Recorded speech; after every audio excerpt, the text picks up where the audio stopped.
And welcome back. I'm Mabel, Jong, coming to you live from the World Healthcare Congress here in Washington, D.C.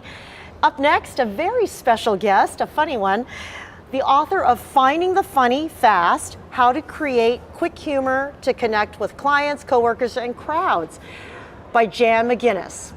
Now, Jan was our morning comedian. She did a show at 7:30 in the morning, so I'm going to ask her if she could really find the humor in that early morning wake-up call. Jan, how are you? Hi, good, Mabel. Yes, I would rather be on at 7:30 in the morning than 7:30 at night.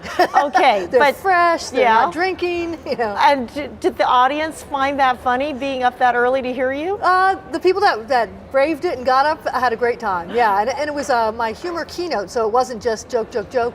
I gave some tips on how to use humor to handle change. Okay, so what are some of the tips? Give me your three top ones. Okay, well, I talk about how to change your focus. You can't, you know, if you're walking around dealing with a change situation you don't like, you have to find a way to change your focus, and you can do that by finding the humor.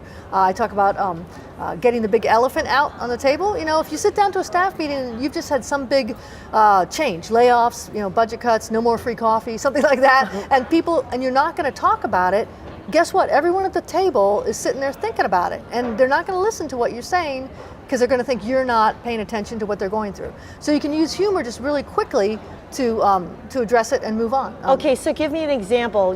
Somebody's like taking away the coffee machine.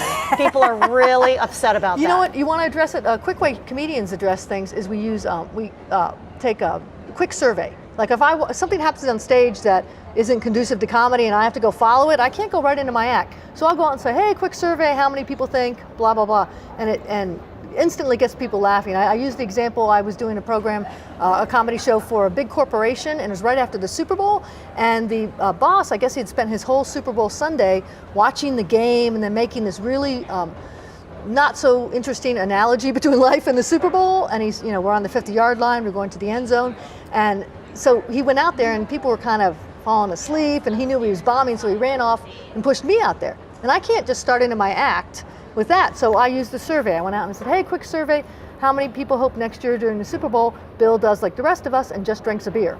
Got everyone laughing, and then I moved into my act. So I kind of show a few tips like that that you can use to clear the air and move on. Okay, are people wired to be funny, or can you actually learn how to be?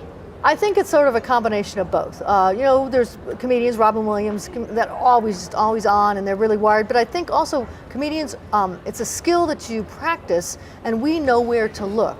And so when we do it, after doing it for me 25 years, I walk into a room, I know where to look and to find the humor. And so that's what I tell people in business. Here's some places you can look, and you have to practice it. You have to kind of start looking for it, and then it starts popping out at you. Mm-hmm. Is it okay for business leaders who are helming these big companies to be funny?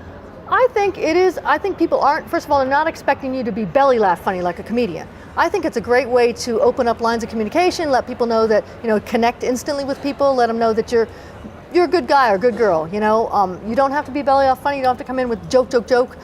Just use a little bit of humor to set everyone, change the energy a little bit and kind of set everyone at ease. I think it's totally appropriate. Mm-hmm. And Jan, what are some of the funniest anecdotes you could share with us, just to kind of round out our conversation here? As far as what's happened to me over 25 years, oh my goodness, I started in comedy clubs and then kind of went through the whole comedy thing and into the corporate arena.